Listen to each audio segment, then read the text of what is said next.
I hope that you people are fine and doing great. So, कैसे हैं सब लोग? In this video, I'm gonna talk about syllabus because that is very important. And IIT has released its new syllabus of 2025.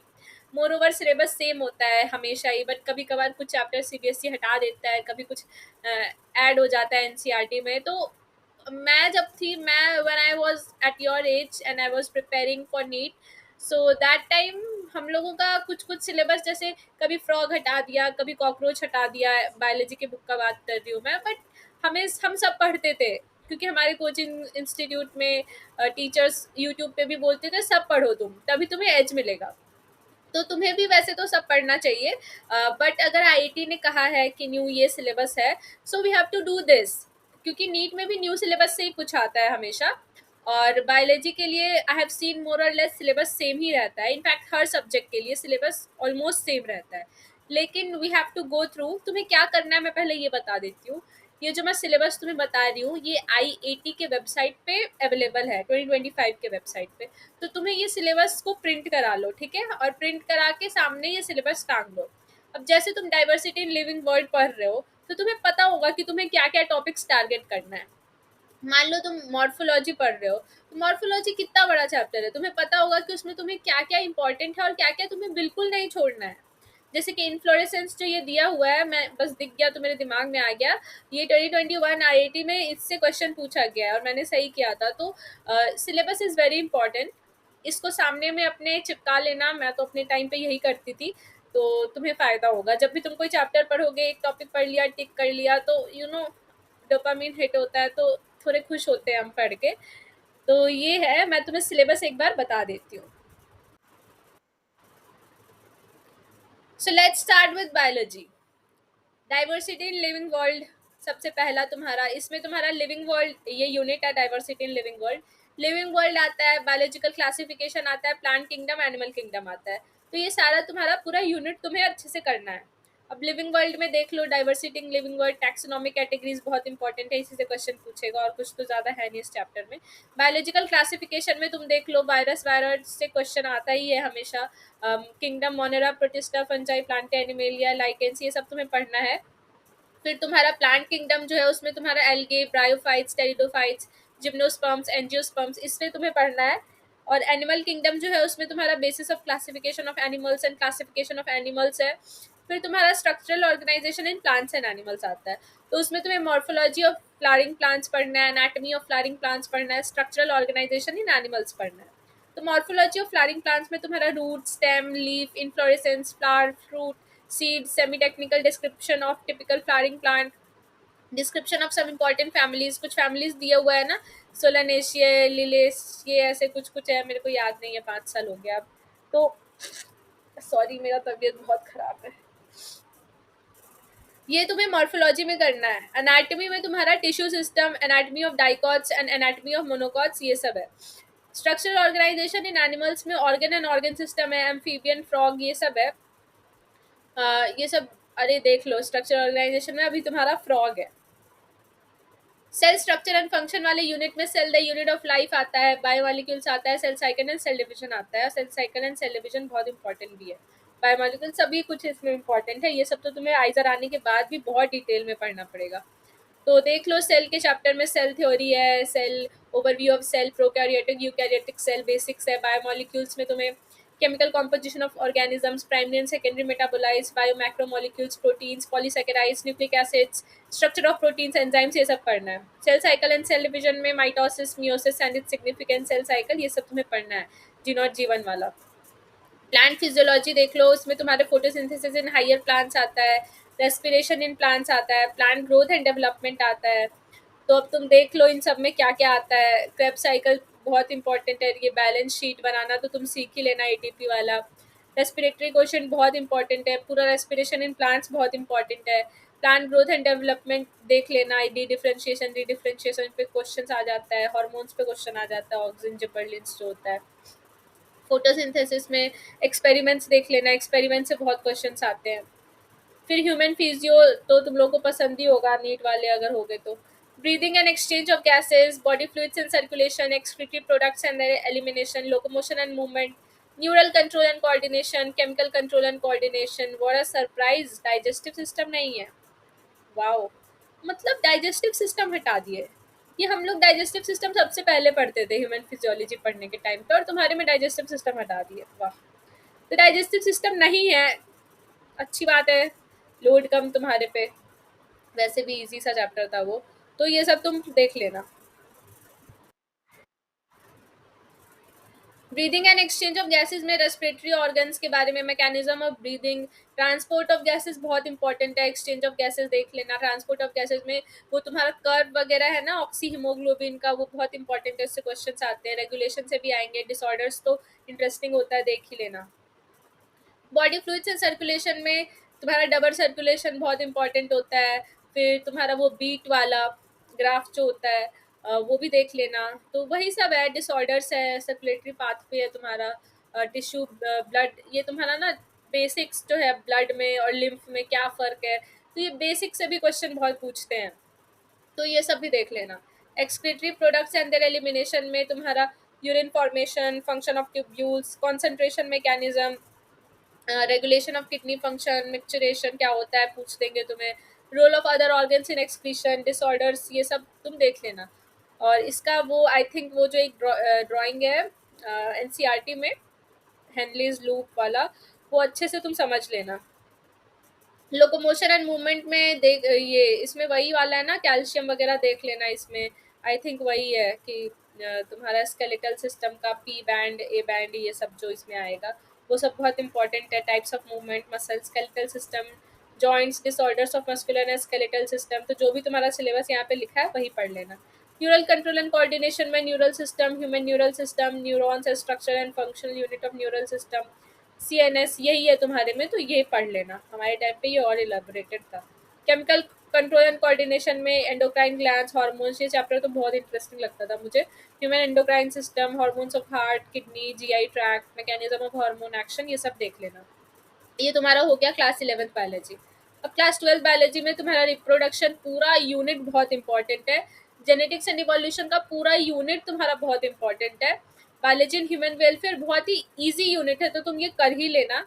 और biotechnology जो है, अगर तुम maths वाले हो तो तुम स्किप कर सकते हो, बट बायो वालों को तो ज़रूर करना है बायोटेक्नोलॉजी।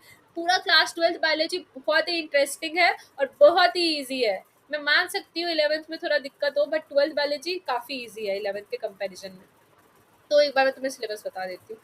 रिप्रोडक्शन में देख लो, sexual reproduction in flowering plants है, इसमें डबल फर्टिलाइजेशन, मतलब कॉलेज में भी पढ़ोगे ये आके। ह्यूमन रिप्रोडक्शन में बहुत इंपॉर्टेंट है ये पूरा मेंस्ट्रुअल साइकिल, तुम्हें एकदम टिप्स पे होना चाहिए। फिर इम्प्लांटेशन वगैरह, रिप्रोडक्टिव हेल्थ में तुमसे बहुत क्वेश्चंस पूछते हैं नीट में भी, तो ये सब याद करके रखना क्या होता है, कॉपर्टी।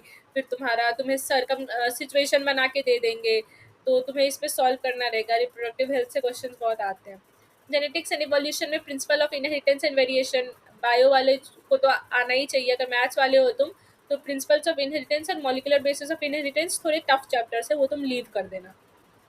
तो मेंडल्स लॉ ऑफ इनहेरिटेंस जो 7 लॉ था, बहुत ही ज़रूरी है, पूरा याद करके रखना तुम लोग, एकदम इस पे बहुत क्वेश्चंस आते हैं। जितने भी लॉज है तुम्हारे, डोमिनेंस, इनकम्प्लीट डोमिनेंस भी, इंडिपेंडेंट असॉर्टमेंट, जितना भी एनसीईआरटी में है, मेरे को पढ़े हुए सालों हो गया, तो वो सब तुम्हें आना चाहिए, ठीक है। सेक्स डिटर्मिनेशन, जितने तरह का तुम्हारा जिसका भी है वो सब तुम्हें आना चाहिए। और ये जो जेनेटिक डिसऑर्डर्स है, हर साल क्वेश्चन आता है जेनेटिक डिसऑर्डर्स पे, हर साल क्वेश्चन आता है, तो ये आना ही चाहिए तुम्हें। तुम्हें वो पेडिग्री सॉल्व करना आना चाहिए, हर साल क्वेश्चन देते हैं, अगर तुम्हें तब भी पेडिग्री सॉल्व करना नहीं आ रहा है तो फिर कुछ नहीं हो सकता है।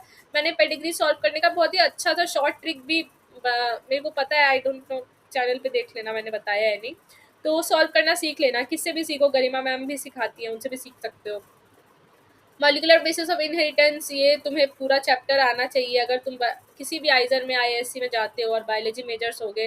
मॉलिकुलर बेसिस ऑफ इनहेरिटेंस तुम्हें यहाँ भी, और बहुत डिटेल में, इतना मोटा बुक होगा मॉलिकुलर बेसिस ऑफ इनहेरिटेंस पढ़ने का, जब तुम कॉलेज में आ जाओगे तो वो पढ़ना पड़ेगा, बहुत इंपॉर्टेंट चैप्टर्स है, बायोलॉजी वाले बिल्कुल स्किप मत करना, मैथ्स वाले छोड़ देना। इवोल्यूशन देख लेना, काफ़ी इजी है, इवोल्यूशन कोई भी कर सकता है, बेसिक्स, बट इसमें थोड़ा हार्डी विनबर्ग जो है, इस पे न्यूमेरिकल्स बहुत पूछते हैं, तो ये तुम कर लेना, ठीक है। बायोलॉजी इन ह्यूमन वेलफेयर में तुम्हारे ह्यूमन हेल्थ एंड डिजीज आ गया, बहुत इंटरेस्टिंग है, ये तो पढ़ ही सकते हो। माइक्रोब्स इन ह्यूमन वेलफेयर पढ़ लेना। तो ये सब माइक्रोब्स इन ह्यूमन वेलफेयर बहुत ही जनरल चीज़ें हैं, मैथ्स वालों को तो बिल्कुल कर ही लेना चाहिए। एक मैं वीडियो भी बनाऊंगी important chapters in biology which math students have to do. उसमें मैं ईजी और इम्पॉर्टेंट चैप्टर्स बताऊंगी जो कि मैथ्स वाले ईजिली कर पाए। अब अगर कोई मैथ्स वाला स्टूडेंट बैठ जाएगा बायोटेक्नोलॉजी एंड इट्स एप्लीकेशन और मॉलिकुलर बेसिस पढ़ने, तो वो बायो छोड़ देगा। इसलिए मैं ऐसे चैप्टर्स बताऊंगी जो मैथ्स वाले कर सके। ये सब तो सबको करना है, बायोलॉजी वालों का तो धर्म है एक एक चैप्टर करना, एक एक लाइन पढ़ना, 10 बार पढ़ना एनसीईआरटी का। बायोटेक्नोलॉजी देख लो, 2 चैप्टर्स है इसमें बायोटेक्नोलॉजी में, तुम्हें दोनों चैप्टर्स का हर एक चीज़ आना चाहिए क्योंकि ये बेसिस है, इसी पे बायोलॉजी का रिसर्च होता है। इकोलॉजी पूरा यूनिट बहुत ही इजी होता है, तो मैथ्स वाले और बायो वाले हो सबको इकोलॉजी आना चाहिए, ठीक है। इसमें लॉजिस्टिक ग्रोथ वगैरह ये सब मैथ्स वाले भी जान सकते हैं, कोई बड़ी चीज़ नहीं है इसमें। तो इसमें इकोलॉजिकल पिरामिड से एनर्जी फ्लो से क्वेश्चंस आया था मेरे टाइम पे, और हाँ काफ़ी आता है इस पे क्वेश्चंस। तो लॉजिस्टिक ग्रोथ का तुम्हारा ये ग्राफ वगैरह तुम्हें आना चाहिए कैसे होता है वो, ठीक है, क्योंकि आईआईटी रखने वाला जनरली कम ही पूछता है। अब केमिस्ट्री का सिलेबस देखते हैं। इसमें तुम पढ़ लेना अपने आप से, मैं तुम्हें चैप्टर्स बता रही हूँ। Some basic concepts of chemistry, structure of atom, classification of elements and periodicity in properties, chemical bonding and molecular structure, DNF block elements, coordination compounds, thermodynamics, equilibrium, redox, solutions, electrochemistry, chemical kinetics, organic chemistry, some basic principles and techniques, hydrocarbons, haloalkanes and haloarenes, alcohol, phenol and ether, aldehyde, ketone and carboxylic acid, organic compounds containing nitrogen, biomolecules। ठीक है, तो ये तुम्हारा chemistry का syllabus हो गया IIT का। सब टॉपिक्स तुम पॉज करके खुद देख सकते हो। मैथ्स का देखते हैं। सेट्स एंड लॉजिक में set relations and functions, basic counting techniques में permutations and combinations, binomial theorem, complex numbers, linear and quadratic equations में कॉम्प्लेक्स नंबर्स हो गया, quadratic equations, linear inequalities, trigonometric functions, vectors, matrices and determinants, matrices, determinants. तुम्हें पता है जब तुम first year में आइजर आओगे ना तो तुम्हें ये सब पढ़ना पड़ेगा। इनफैक्ट ये तो कुछ नहीं है, इसका बाप मैथ्स पढ़ाएंगे तुम्हें। बायो वाले हो तो भी, ये मैं पीसीबी वाली थी तो भी मुझे आ रहा है, अब ये सब मैं देख रही हूँ ना, तो ये सब मैंने फर्स्ट ईयर में पढ़ा है यहाँ आइजर में। कोऑर्डिनेट ज्योमेट्री में straight lines, conic sections, 3D geometry, sequence and series, limit and continuity, differentiation, applications of derivatives, integration, applications of integration, differential equations, statistics, probability and linear programming, probability। अब देखते हैं physics, ये हो गया maths का syllabus. Physics में units and measurements, motion in straight line, motion in plane, laws of motion, work, energy and power, system of particles and rotational motion, gravitation, mechanical properties of solids, mechanical properties of fluids, thermal properties of matter, thermodynamics, kinetic theory, oscillations, waves, electric charges and fields, uh, electrostatic potential and capacitance, current, electricity। तुम्हें पता है जब मैं IIT का पढ़ रही थी, मतलब नीट का, तो मैंने ना ये मैग्नेटिज्म का चैप्टर छोड़ दिया था। और मेरे टाइम पे जब मैं आईआईटी दे रही थी, भगवान जाने कैसे 3 क्वेश्चन मैग्नेटिज्म से आ गया था। 3 मेरा, बस मैं मैग्नेटिज्म यूनिट छोड़ के गई थी, और वो एक और छोड़ी थी वैसे तो मैग्नेटिज्म कर लेना कभी भी, मतलब इनका मन है एक चैप्टर से तुम्हें 3 क्वेश्चन पूछ देंगे, इसलिए कुछ छोड़ के मत जाना। Magnetism and matter, electromagnetic induction, alternating current, alternating current नहीं किया था मैंने, कर लेना पूरा। अब तो तुम 3 सब्जेक्ट टारगेट कर रहे हो तो सब आना चाहिए। तो alternating currents, electromagnetic waves, optics, optics से बहुत क्वेश्चंस पूछते हैं, wave optics, dual nature of radiation and matter, atoms, nuclear, atoms nuclear छोटा छोटा चैप्टर है बट हर बार क्वेश्चन आता है। सेमीकंडक्टर, इलेक्ट्रॉनिक्स, चलो सेमीकंडक्टर्स, पीएन जंक्शन वगैरह देख लेना। तो ये तुम्हारा सिलेबस है। तो आई होप दैट आई हैव ये सबको पॉज करके जो जो सब टॉपिक्स है ना, ये फिजिक्स, केमिस्ट्री और मैथमेटिक्स का, वो तुम सब टॉपिक्स देख लेना। बायोलॉजी का तो मुझे सब कुछ याद है, तो मैंने तुम्हें बता दिया इंपॉर्टेंट वगैरह।